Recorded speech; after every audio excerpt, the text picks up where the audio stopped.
Hello' everyone, এয়া হৈছে গাঁৱৰ ঘৰৰ পৰা এটা ব্লগ।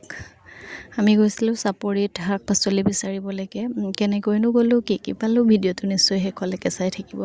এয়া আমি গৈ আছোঁ নাৱত, যিহেতু বাৰিষা হৈ আছে ন, সেইটো কাৰণে নাৱত যাব লগা হৈছে, নহ'লে খোজকাঢ়িও যাবগৈ পৰা হয়। আৰু এয়া দেখিছে, মই ভেটফুল বুটলি লৈছোঁ আৰু কলমৌ শাক। এয়া যিহেতু ল'ৰা ছোৱালী দুটাই ইমান গাঁৱত নাথাকে কাৰণে ইমানখিনি গম নাপায় ভেটফুল কেনেকুৱা। ছবিয়ে বা তেনেকৈ পিকচাৰ দেখিছে, কিন্তু নিজে দেখা নাই, গতিকে বুটলি লৈছোঁ দেখাবৰ কাৰণে। আৰু এয়া মই তৰাপাত অলপ লৈ লৈছোঁ, লাগে ন ঘৰত থাকিলে ভাল হয় আৰু কিবা কিবি ৰান্ধি খাবলৈ, সেইটোৰ কাৰণে এয়া ঠাৰিও লৈ লৈছোঁ। কিবা কিবি ৰান্ধিলে তাতে বন্ধাৰ পিছত, এইটোৰে বান্ধিবলৈ মানে মেৰিওৱাৰ পিছত।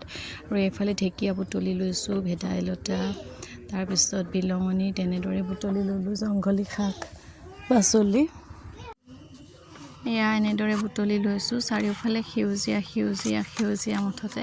আৰু মেডিচিন নিদিয়া শাক পাচলি, জংঘলী শাকবোৰতো মেডিচিনৰ একো কথাই নাথাকে, ইমান ধুনীয়া চাফা হৈ থাকে, গতিকে হেঁপাহ পলুৱাই বুটলি লৈছোঁ। আৰু দেখিছে নাই, ভেদাইলতাও বুটলি লৈছোঁ, বুটলি হৈছেগৈ আৰু এয়া।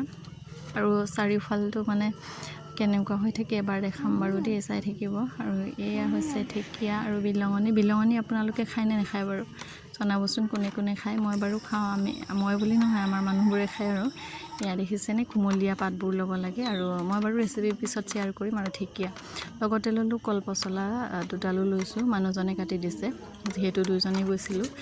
কলপচলাও ভাল হয়, গৰমৰ দিনত খাব লাগে, আৰু মই খায়ো ভাল পাওঁ আচলতে। কিছুমানে বেয়া পায় বাৰু, কিন্তু মোৰ ফেভৰেট হয়। কলৰ গোটেইকেইটাই ভাল লাগে, কল পচলা হওক, কলডিল হওক, বা কলে হওক, বা পাততো ভাত খাই ভাল লাগে নহয় জানো, কলপাতত। সেইবোৰ গাঁৱত যিহেতু এভেইলেবল থাকে, সেইটো কাৰণে ভাল লাগে। আৰু বাকী এইখিনি চব্জি হৈ গ'ল মোৰ, দেখিছেনে, পচলা, কলমৌ শাক। এইফালে আছে অৰ্জুন গছৰ ছাল, ময়ে ৰুইছিলোঁ অৰ্জুন গছজোপা, আৰু পূৰা ছাল এৰুৱাব পৰা হৈ গ'ল, ইমানেই ওখ ডাঙৰ হৈ গ'ল। আৰু এইফালে ঢেকীয়া, বিলঙনি আৰু ভেদাইলতা। লগতে মই লৈছিলোঁ যে, দেখিছেনে, এইটো তৰাপাত আৰু তৰাৰ ঠাৰি লৈ লৈছোঁ, এইখিনি বান্ধিবলৈ কিবা ৰান্ধিলে। আৰু ঢেকীয়ানো কেনেকৈ ৰাখিব পাৰি দেখাইছোঁ, বহুত দিনলৈ ভাল হৈ থাকে। এনেদৰে কলপাত এখনত মেৰিয়াই লৈ ওপৰত যদি বান্ধি থৈ ফ্ৰিজত এনেদৰে ভৰাই থৈ দিয়া হয়, বহুত দিনলৈ একদম ফ্ৰেছ নিচিনা হৈ থাকে, ভাল হৈ থাকে। ৰাখি চাবচোন আপোনালোকেও তেনেদৰে, যদি বেছিকৈ ঢেকীয়া পায়।